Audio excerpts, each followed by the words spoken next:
I started my YouTube channel in 2016, and although it doesn't really feel like so long ago, YouTube has changed a lot as a platform since then, and I've changed a lot as a person, as an entrepreneur.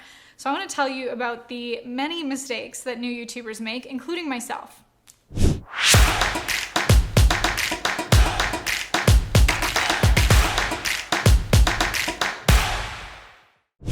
Oh, don't do that. You're really awkward around him. Why did I do my hair like that? He's not just there to hang Oh, I out. clearly did not know how to do my eyebrows at that time. Wanting to sell you I was something, so to share nervous some filming that information video. with you, and you're just like, Ooh. I just came Oh, here to have awkward.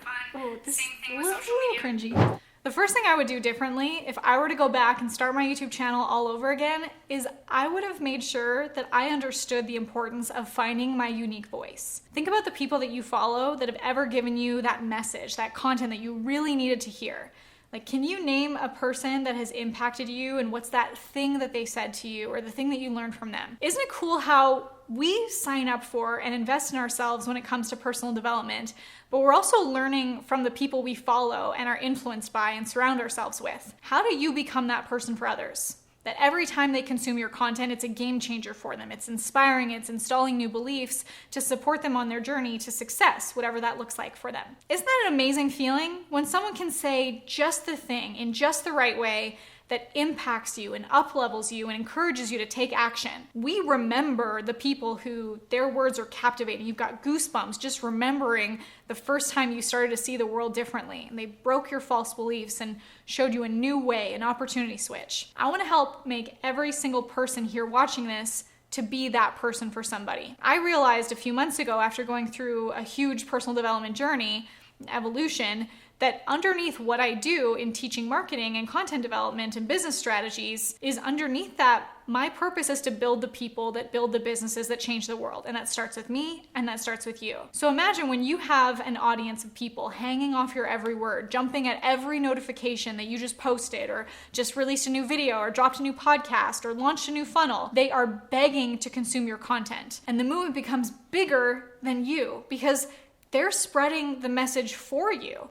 They're raving about it to their friends and family, anyone that will listen. Cha-ching! And you have quality leads that then close easily. So every launch is profitable and scalable, sales are consistent, and then continuously increasing because of you. Who do you need to be to create that?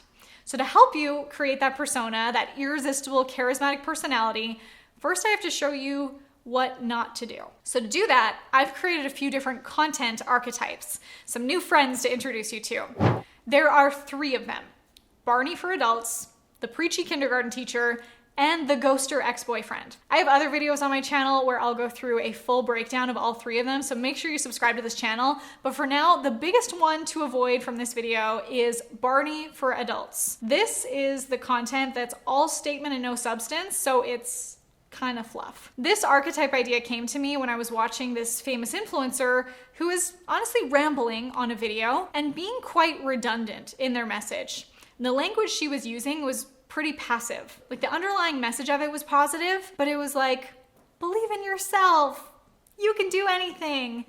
But because it was lacking that substance, it didn't hit home for me. It didn't tug at my heartstrings or leave me with a lasting impression, which then led me to ask, how much of the content being created that has the intention of being impactful, how much of personal development is just Barney for adults? So let's go through the profile of this archetype. Barney for adults. They cut straight to the point without any story that's going to bring the audience along a journey, and it doesn't provide an emotional shift along the way. Their language is pretty passive.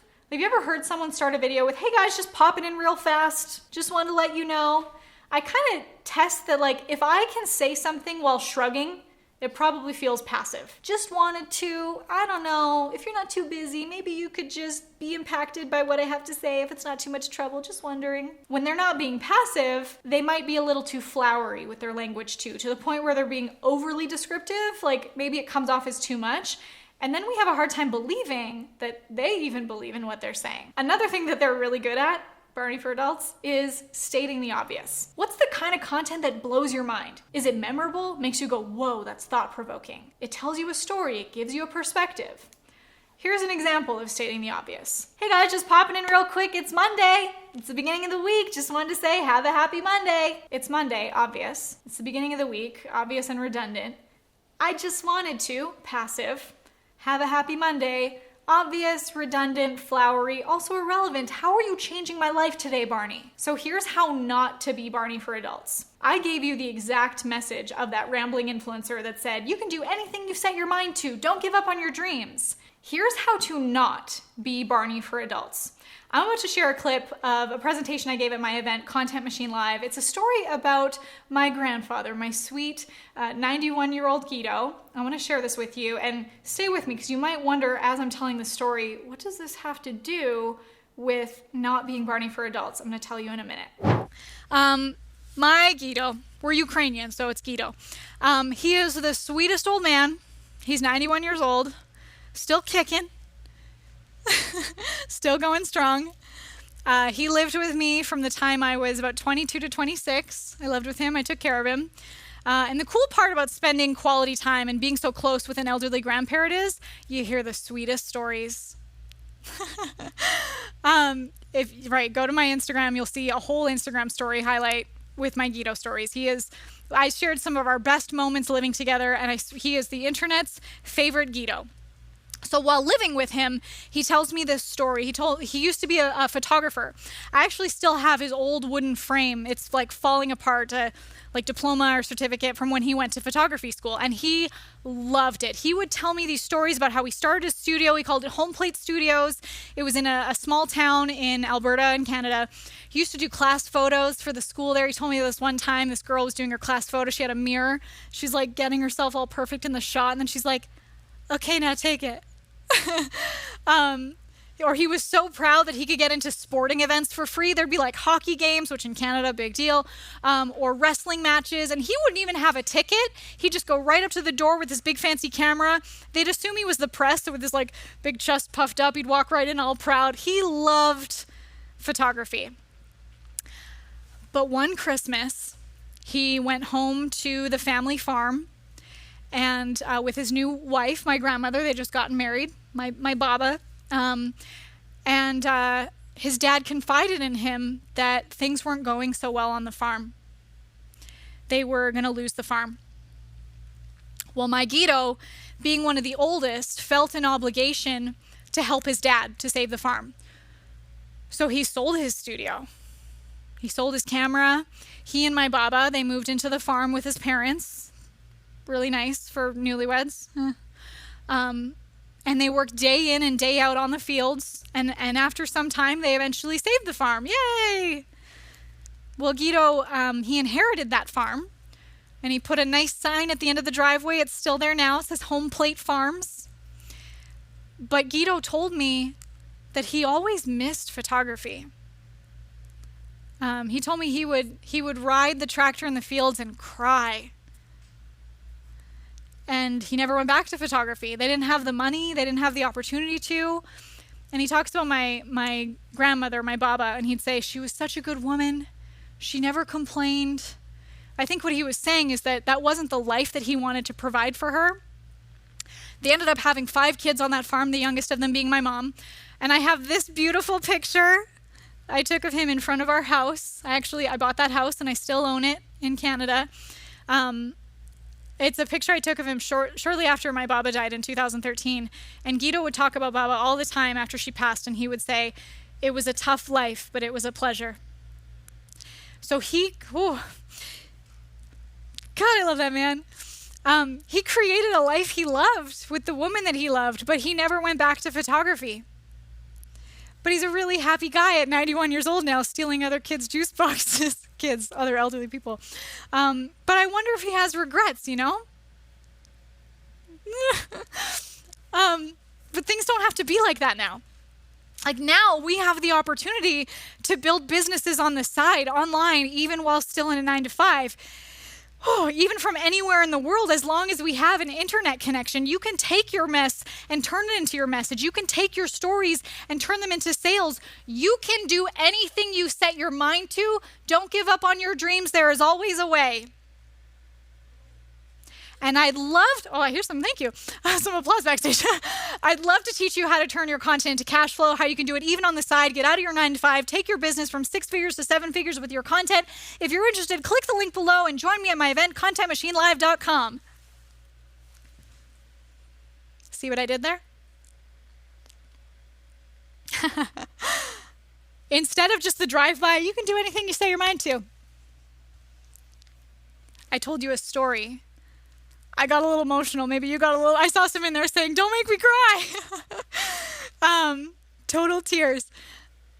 And hopefully for those of you listening, you were nodding along. Maybe you even thought of your grandfather. Maybe you thought of a time where you almost gave up. Maybe it gave you hope thinking that I can do things differently. Right? James says, you're right. When you put a story in front of the story, it makes more sense. Thank you. Instead of just, you can do anything you set your mind to. Okay, Barney. We teach through stories. We consider the epiphany that we want our audience to have, the story that we can tell to give that epiphany, the lessons we want to get across, and the application or the call to action, the next step that they can implement. Your stories will also teach a lesson about your attractive character and allow your audience to learn or feel the feely from your experience. The moral of that story was the exact same message as the rambling influencer that was saying, you can do anything you set your mind to, don't give up on your dreams. But I did it by telling a story about my grandfather, which hopefully caused you to feel some feelings. Maybe you thought of your own grandfather. Maybe you thought of a time where you almost gave up or know someone that did. And then the moral of the story hits home harder than me just stating the obvious and telling it to you with flowery language. The idea is to be contrary to the status quo. Don't repeat or regurgitate what's already being said.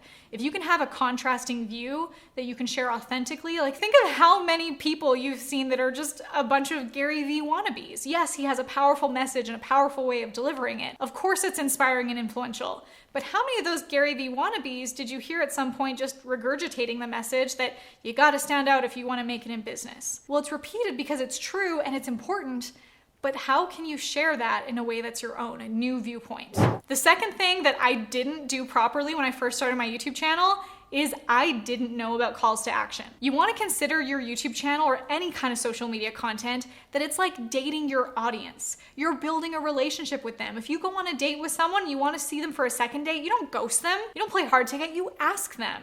Tell them what your intentions are. You know, I use this example from 50 First Dates. I love that movie with Adam Sandler and Drew Barrymore. Well, in 50 First Dates, Henry, Adam Sandler's character, wants to date Lucy, Drew Barrymore's character, but what he doesn't realize is that she has short-term memory loss. And every time he sees her, he has to start over from scratch again. Now, it's not that our audience has short-term memory loss, but we do have short attention spans.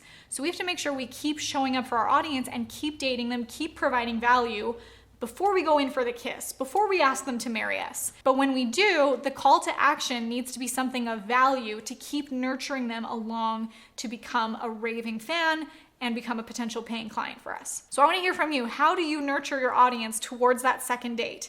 Do you send them to your freebie, your lead magnet, invite them to join your email list? Let me know what's been working for you in the comments below. The third thing that I did totally wrong when I started my YouTube channel is I used clickbaity titles. Now, something that everyone needs to understand, this is a huge mindset shift, is that YouTube is not a social media platform. What? Nope. It's a search engine, and it's owned by Google, the largest search engine in the world. So think about it. When you have a problem or you have a question you need to be answered, where do we go?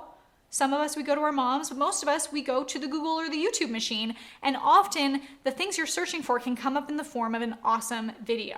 So when you know this, you can appeal to what your audience is searching for, and we want to title our videos based on exactly how people are searching for them. So at the beginning of my YouTube journey, I made a video called, "Did you know Instagram does this?" I thought it would be clickbaity. I thought people would be like, tell me more, what does Instagram do? Well, that video has very low viewership because people aren't searching for, did you know Instagram does this? But they are searching for things like how to sell on Instagram. And that video on my channel has tons of views because it's catered to how my audience is actually searching for that content. If you're here wondering how to not only implement these skills for your YouTube channel, but also turn your viewers into high ticket buyers, I want you to head to the video description below. I want to give you access to my highest performing, most revenue generating campaigns that you can just plug and play into your business and into your YouTube channel to maximize lead generation and sales. So click the link in the video description below and you can attend my next free private training where I'm going to be showing you exactly how to ascend leads from hello to high ticket. I have other videos on my channel where I'll go through them. Don't give up on your dreams. But I did it. Oh, dang it. Well, in 50 First Dates, Henry drew. Do you send them to your freebie, your lead magnet, But if I share with you